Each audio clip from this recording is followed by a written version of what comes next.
Nama pindandenya nama fenti ta'e nama akka nama du'aa ta'e qofa baattanii as kunuunsitanii mataa isaanii jala qageessanii halleluuyaa yaa fuula qulqulluudha nama bidaayeedha ana biraa namni butamee lafartee na fuudhaaf dhufaani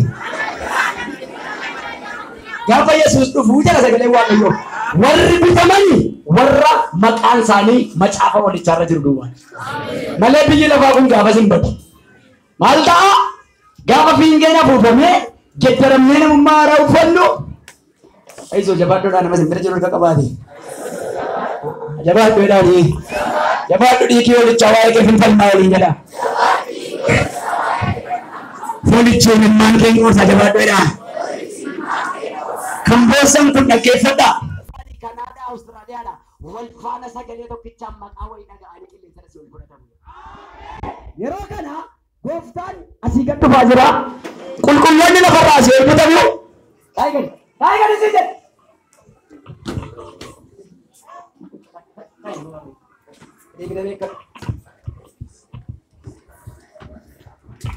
Anaa nyaatu.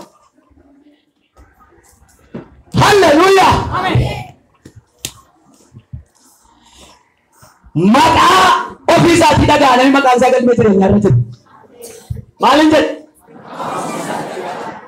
Amantii aan jettu sagalee waaqa keessaa dhaga'ama jedha. Sagalee waaqa keessaa dhaga'ama.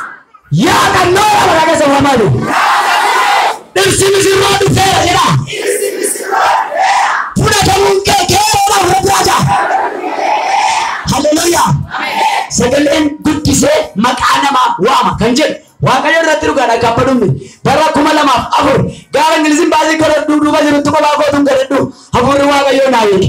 Sagalee tokkicha hangafta ergamootaa dhageessisu warra butaman kana gurra isaanii bira gaafa dhaqu hundumtuu maqaa isaa dhaga'a. Keessa keessaan ni butamu. Warri hin butamne lafumatti hafu warri maqaan isaanii macaafa hoolichaa keessatti caafamee jiru qofti kochoo ergamoota Waaqaa baasanii namummaa baara iddoo leeffatanii butamu.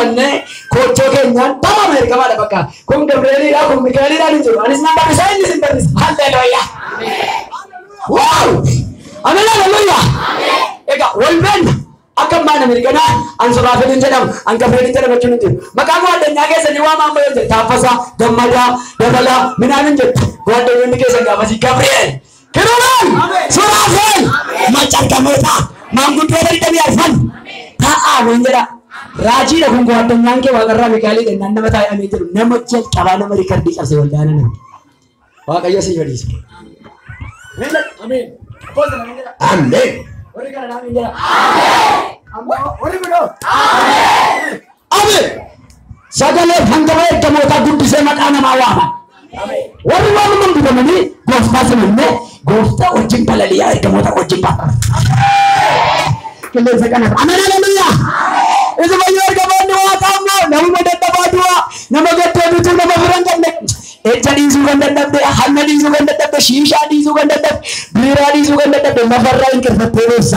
Orang mafarang gua makan ni mau apa sih nama mereka mau tahu apa sih gua tahu juga. Malih peta, ikan mawar kalian terus tikan lekau, secara salam ada dia menjuru. Amin. Uyang pai nasa yang betul makan. Uyang pai na, second betul makan. Amu mah kira tu kan, nanti kita nikah dan jeris. Itu dia minan, ya rasi goda. Imma kau ni, ane timur anjara guftaran. Ane timur anjara, anak kita bukan kembar bal. Kalian sekarang tetap bayar guftar sesuai. Guftar apa kadi berisu, fatang kat acisu, ni guftaran sesuai. Haleluya. Kamu anjara berdua leherra. Kuna mereka yang buta le, kuna yang buta, kuna apa saja yang buta le. Main bisa jalan maka aku muda jalan buta ni. Kalian ratu wali timur ni bawa le dan bawa le kamu ratu terkam. Kamu ni guftar mu. Wah kaya siapa tu semua kena gandup tu. Sisi macam mana, sisi macam semua ni boleh ada semua. Wah, siapa kan nak jadi pernah aku pakai tu. Siapa kan semua curang macam tu yang dia. Acimboda Kristus ni watching kille sarra bala lihat tu nela kan rakop enne ko banne. Kaku tu ko Kristus ni watching mon. Bukan tu mesti nama tu. Macam kamu tu saya tanah. Lokton ni biar lepas. Kapan ni lepas ko bandu. Bella mana lu cakap sabun satet. Saya tadi cakap apa? Menjaga namanya ya tiga kiri. Raji sabtu. Dunia sekarang ni kisah yang macam lambanu kamu mana? Petikan mana ni? Kisah kita bersama ni. Kanam dia boleh boleh apa? Mari ni kau lecari kat tempat Kristus itu buat apa mana kalau macam. Isangkan rati tu ini lambang mana pun kamu. Waktu aku mesti nama lu buat empire kayaknya nama tu dah dulu. Kita bagai runjit. Orang mana ni kisah naga deh. Baredina karena hatu sana itu. Pula ko barecha minami barecha tu mo ko na wag ako mo nui garu Kristus si wajin impara Yesus Kristus wag ko mo kabalo mo se landa mas manay na di bare sabi biya na pa gimpi Yesus si gimpi kay na ala wala ni amas ni biya ni bayar se tanin daga na amas kandi fa me isan ka na goro se impara kay na tinu fega amar se so habi diwa ka rabo tabi san mole Yesus si wala la Yesus Kristus si wajin wag ako mo komon Wakni belum kita kalah mereka lah berarti nuri kita sama pun tamne. Oh tuh kita marah lu. Yerusalem pun boleh tiwa karawat amanah. Malu. Haleluya. Yesus ke wajib buat kamu atau kamu buta buta lagi samudah kan akhirnya di Yerusalem itu terkait. Salam boda kan dua hundum tu kayak boleh berdiwa kayu dapat. Boleh nucin tuan kali, boleh nucin imputan yang dulu. Tesawa kayu tidak ada. Bishan bisa nyata dies, walau si binen bisa nyata dies. Ini macam, takkan mati nanti hingga apa? Mungkin doang kayak itu tu. Ya dia kakak uji satu. Kamu sana apa? Ente, ambil orang yang mati nanti sesuai. Erkin erkamawa kan ada kakak mesti terapi. Haleluya. Amin jatuh ni. Buta bundu raga nak fakat. Atam tu biar apa mal fakat. Atam apa biar apa mal ya dom. Mal fakat biar apa? Amin jara. Ya raga raga. Kau agak ilah ni cah. Mula tadi demi tu kalau kau bisa. Shani kaftan ni orang mifat nak kena. Elah. Agak kena. Teso agak yang makabu saya sagana. Nanggala biyaku. Nanggala. Nanggala biyaku. Nanggala biyaku. Nanggala biyaku. Biyaku kulau taman. Mandara bareedu gurri koo innaa geeffata malakataaf weeddu yoo lafa gammaaqee ana duraan baadhu gurri koo innaa geeffata malakataaf weeddu. Ameen jedha. Ameen. Waan mul'ata Yohaannis boqonnaa 20 keessa jiru akkuma kaleessaan piraaktikaalee isin agarsiisa. Ijoolleen akkas godhaa takka. Maqaa Waaqayyo gooftaa maccaan abiddaan dibamaa galaa. Akkas godhaa. Yesuusin hin jaallattu? Abiddi Yesuusin barbaaddu? Garaan keessan hin goruu akka dhaloota seenaa. Isiniif haa ta'u maqaa gooftaan. Ameen. Anaa nyaatu hin qabata. Tole! Namoota ambutamuu duraa keessaan qoodee qaba sirriittan amana jedhan nama 10 nama fiiganii as dhufan barbaada. 10 keenyaan hin ga'a. Bakka gaheera. Erga 10 diraamaadhaaf. Iddoo jirtanitti isiniif haa ta'u. Kan otoo as fiigaa jirtanii hin ga'an jedhechuma dhaabadhaa. Isaan kun darajaatti ba'u.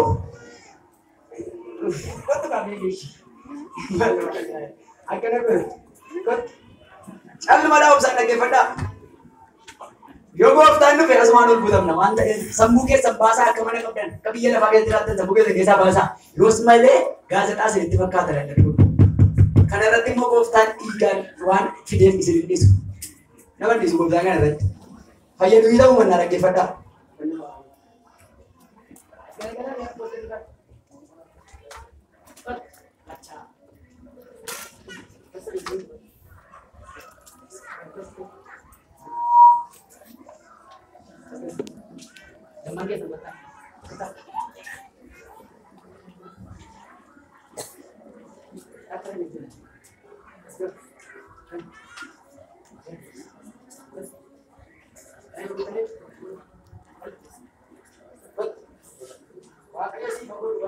Amin.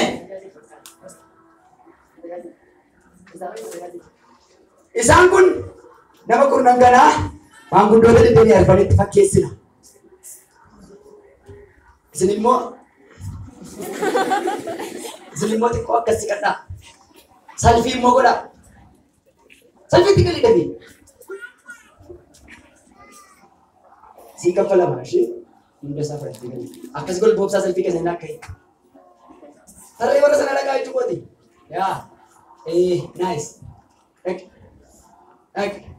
Warri tokko akka jettanii keessaa haftan namni shan tokko kottaa ilaalan itti fuutamaa. Nice. Fuutamaa. Hostaaf jedheedhaan nama sibbira jiru. Dubbii buutamuu duraa jedhaani. Dubbii nama koolchisu miti dubbii mul'ata. Nice. Isiniif haa ta'u teessanii hawwaa kan jirtan. Iddoo ma jirtanii itti hirmaachuu barbaaddu? Macca ergamoota Waaqaa bakka bu'u warri kun immoo. Warri kun maanguddoota dhidhiirrafan bakka bu'u warra siriiran kun. Warri kun immoo ergamoota Waaqaa macca guddaa bakka bu'u. Baay'ifnu kanaaf xinnoo ishee fedha keessanii namoonni muraasni dudduuba kanaan waliin moo deddeebatina. Macca ergamoota Waaqaa bakka bu'u. Dhugaa Waaqayyo sana jedhu yoo isin hin guuramne. Gadee? Namni itti dabalamuu barbaadu dhumeera. Okay. Tole, arbezam jala bubutani. Stand up. Arbezam jala bubutani. Okay, isaan kun immoo macca ergamoota Waaqayyoo bakka bu'u. Nice. Warra danaa kun maalidha? Maanguddoota digdamii isin addaan gadi goggombifamtanii sagaddu akka nama Waaqayyoo sagadaa yeroo addaan gadi goggombifamtanii apostolii otoo hin taane Waaqayyoon kadhattu. Apostoliinis bo'anii kadhatu yeroo kadha Waaqa miti isaan. Diraamaa hojjetaa jiru malee apostoliitu hin taane maanguddoon digdamii arfan Waaqayyoof sagadaa jiru. Waaqa keessatti waan amma kana ta'eetu isinitti agarsiisaa jira. Mul'anni Yohaannis akka jedhutti. Isinii galeera? Maanguddoon digdamii arfan maal godhu? Addaan gadi gombifamanii isa teessoo irra taa'eef sagadu. Barcuma kee dhokatan immoo kootii irraa ciqaa'e. Okay. Egaa akka mul'achuu danda'utti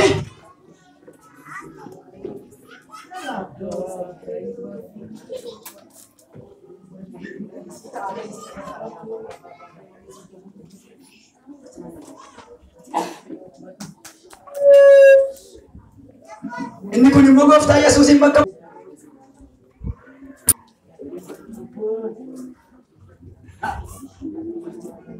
Aawwi jiraati gooftaan gammadaadha.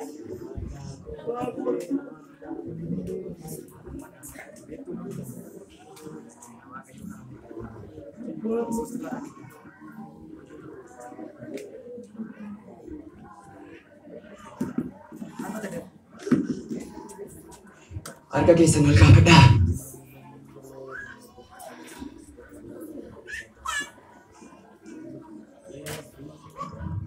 Akka ergamoota Waaqayyoo ta'uuf hin jira namummaa ergamootaa dubbadhe kan jettan saba keessaa iddoo jirtan jiraadhaa harka ol kaafadhaa. Waaqayyo abbaan teessoo irra taa'eera. Gooftaan Yesuus karaa mirgaa taa'eera. Maanguddoonni 24 gadi gombifamanii Waaqayyoof sagadu. Macha ergamoota Waaqaa immoo qulqulluudha Waaqayyo gooftaan machaa jedhanii sa'aatii 24 guutuu addaan gombifamanii Waaqayyoof sagaduudha. Warri ergamootaa kun kan gadi gombifamtan kun machi hafuuraa ulfaataa machaa maqaa gooftaa Yesuus Kiristoos nama Naazreetiin isa tajaajilu. Ofiin utuu hin taane hafuura isin macheessu isin irratti tajaajila. Dhugaa Waaqa jiraatu kan jilgeeffate deebi'ee ofiin hin ka'u. Akka jilgeeffatetti hin ka'u. Macha ergamoota Waaqaa kun immoo suraafelootatti fakkeeffamu. Suraafeloonni kunis maal godhu? Kan itti dabalamu yoo jiraate itti dabalamu iddoo jirtanis gadi gombifamuu dandeessu. Suraafeleen bakka bu'aadhaaf tokko suraafelitti dabalamuu kan jira jettanii kan amantan iddoo maleessatti gadi gombifamtu. Isin immoo gadi gombifamtanii Waaqayyoof sagadu iddoo jirtanii. Iyyitu Waaqayyootti.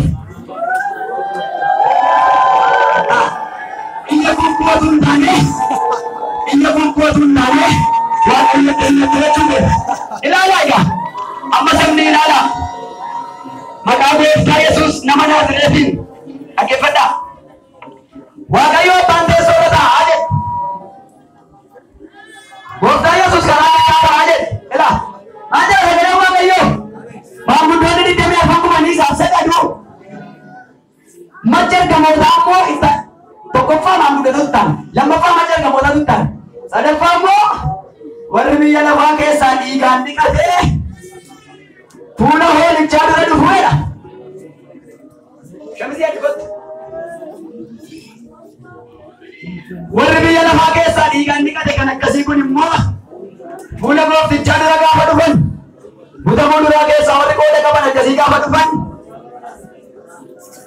kan akkasii kun gaafa dhufan asilaan warri teessa asilaadha. Hoolichi teessicha gara gidduu jiru warra akka kee har'aa kana biyya lafaa keessaa bu'aa jiru teessoo irraa hoolichi ol ga'ee akka jira sagalee Waaqayyoo teessoo irraa hoolichi ol ga'ee dhaabbatee maqaa isaa waamee abbaa koo ergamoota isaa duratti kan koo ta'uu isaa dhugaa nan ba'aa jedha. Hoolichi jedha. Himimmaan hundumaa ija isaaniitti hin haqa jedha. Ergamoonni hin sagadu. Maanguddoonni 24 hin sagadu. Waaqayyo teessoo irraa galateeffamu. Yesuus immoo dhaabbatee tokko keerraa himimmaan sirraa.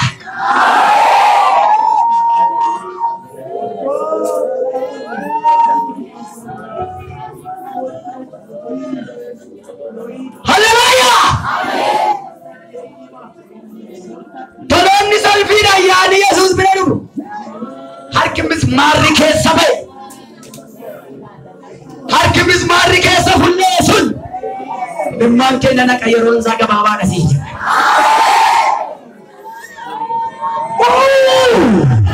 Wow! Haleluuyaa! Barruun mismaarri keessa baasu dhaggeera. Tirataa obsaa fo'aadhuma dhabee gaafa geessu harka koosa mismaarri ureedha mismaarri keessirraa. Larash. Kennaa puta muduraa keessaa fayyadamu jirta jooltaa. Egaan isin qaba. Goofticha akkas jedha. Mirga Waaqayyooti yeroo dhaggeedha. Hoolichi teessicha gara gidduu jiru. Himimmaan hundumaa ija isaaniitti hin haqeera. Si'achi deebi'anii boo'uun hin jirredha. Waansi hin jiru. Dhukkubni hin jiru.